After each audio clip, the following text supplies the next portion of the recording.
Hey guys, Lucky Tremendous here, and I'm back again for another episode of Lucky Talks TV. Today, I'm going to be talking about The Walking Dead once more, but a very important episode. Maybe not a great one, but it's definitely important. You'll want to stick around if you want to know a lot about this show and want to be as big of a fan as I am. We're going to be talking about episode 3 of season 2, Save the Last One.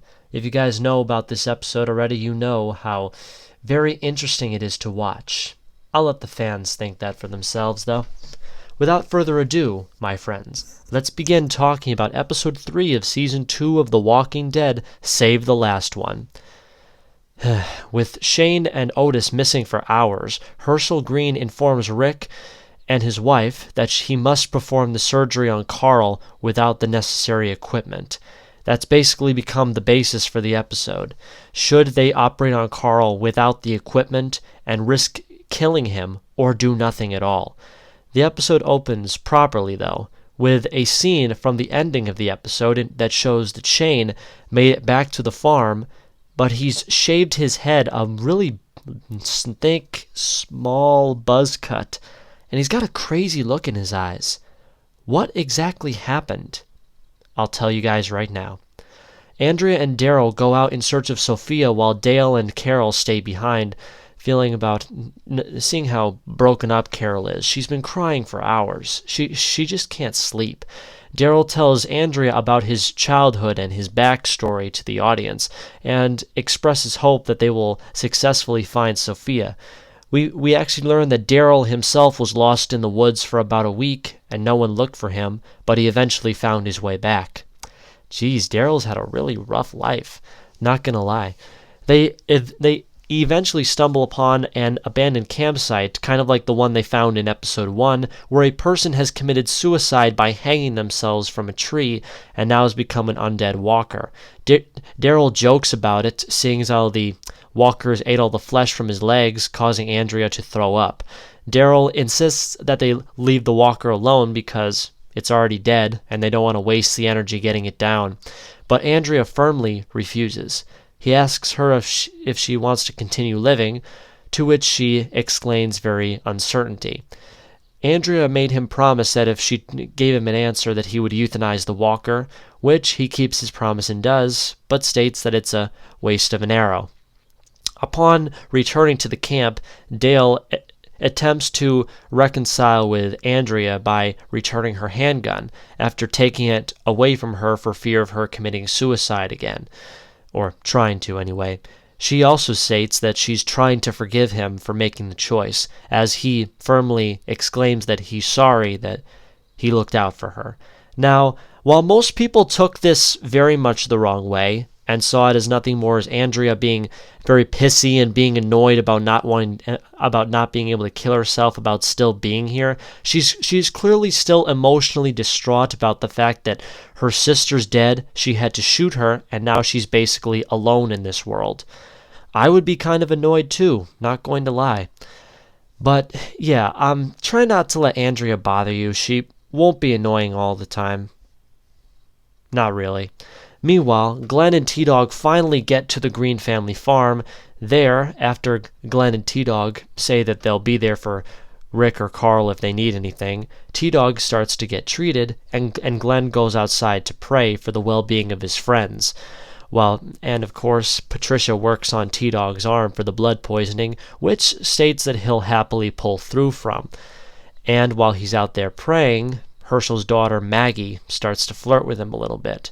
It's actually kind of cute, and it really gets us into the fact that Maggie's kind of a cool character. Not gonna lie, she's kind of like her father in that regard. Meanwhile, Carl goes in and out of consciousness and briefly recalls how he saw the deer to his mother.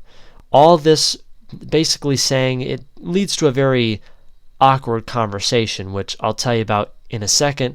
Carl starts to seizure, and Lori goes outside. She feels very depressed and distraught, and she openly tells Rick about pulling the plug on Carl, just letting him slip away.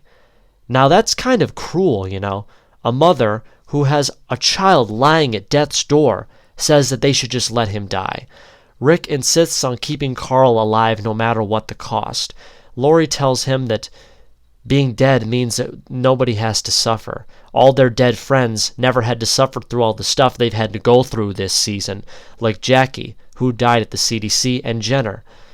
Lori, for a moment, says that maybe Jenner was right.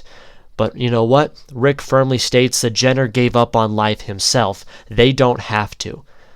But Lori demands that Rick tell her how things would be better if Carl had lived. And he tells her, because he talked about the deer. He talked about something alive, something happy. I mean, it's actually kind of harsh when you think about it. Lori thinks Carl will grow up to be a savage killer who thinks about nothing but himself and staying alive, but it honestly turns out the other way, as you'll probably soon find out if you stay with me through the rest of this show. Meanwhile, back at the high school, Rick and Otis split up after struggling against the Walker herd trying to stay alive. Both of them injure their legs while escaping, slowing them down very much so. Yeah, it's kind of ridiculous when both of you guys hurt your legs, you know. It actually starts to get funny at that point, like Shane falling out of a window and breaking his ankle. I mean, it's not funny, but it's comical. It just really shows you how good they are at their parts. Shane and Otis seemingly are out of options for survival as they begin to limp back to their trucks, eventually running so low on ammo that all they can do is hobble away. Rick and Lori finally make a decision to do the operation without the necessary equipment in order to save Carl's life. As they prepare for the operation, Shane miraculously comes back with the supplies in the truck, but tells them that Otis died getting them back here. He claims that Otis sacrificed himself to save Carl's life, and that he's a gosh darn hero. They, in the process, save Carl's life with the help of the medical equipment, and Lori happily tells Shane not to go, not to leave, because mind you, that's what he was going to do, and he decides not to. As the episode flashes back to the start, Shane goes upstairs to take a shower and check himself out in the mirror, showing that he's insanely big and buff. It's very weird. But he also sees a patch of his hair is missing, and the episode shows us what really happened back at the school.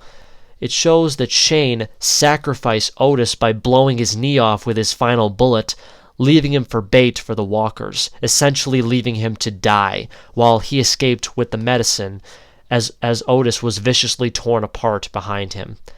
Otis becomes the fourth minor character to die. Technically fourth or fifth. It kind of goes off the rails for a little while. Shane fully shaves his head into a buzz cut like he does at the beginning of the episode, showing it's wiping all evidence of what caused the altercation at the school with Otis during the brief struggle, and shows that the true monster may not lie within the walkers, but in Rick's former best friend himself. Save the Last One is a good episode. Now, many people say this episode is really, really great. I think it's good. It's a good episode, and in shows like this, that is really good news. I feel like it does drag a bit with its really quiet shots when it really doesn't need to, but there are some really powerful things, specifically Shane quote unquote killing Otis. It basically it starts to wane on him throughout the entirety of the show. I mean, it's basically, this is the episode that turns Shane into the false protagonist of the series. He basically acts good when he's secretly evil, and you basically start to see stuff like this throughout the whole show. I mean, it really is weird because it's actually the very first time the show takes a liberty with one of its character deaths. Otis doesn't die until what would later become season 3 of this show, but they decide to kill him a season early, which is quite surprising, not going to lie. Still, this episode is a good chapter in an otherwise underrated season, and I would highly recommend that you guys check it out. Thank you so much for watching my video, guys. Be sure to like, comment, and subscribe for more Lucky Talks TV, and I'll see you guys in the next video. Bye-bye!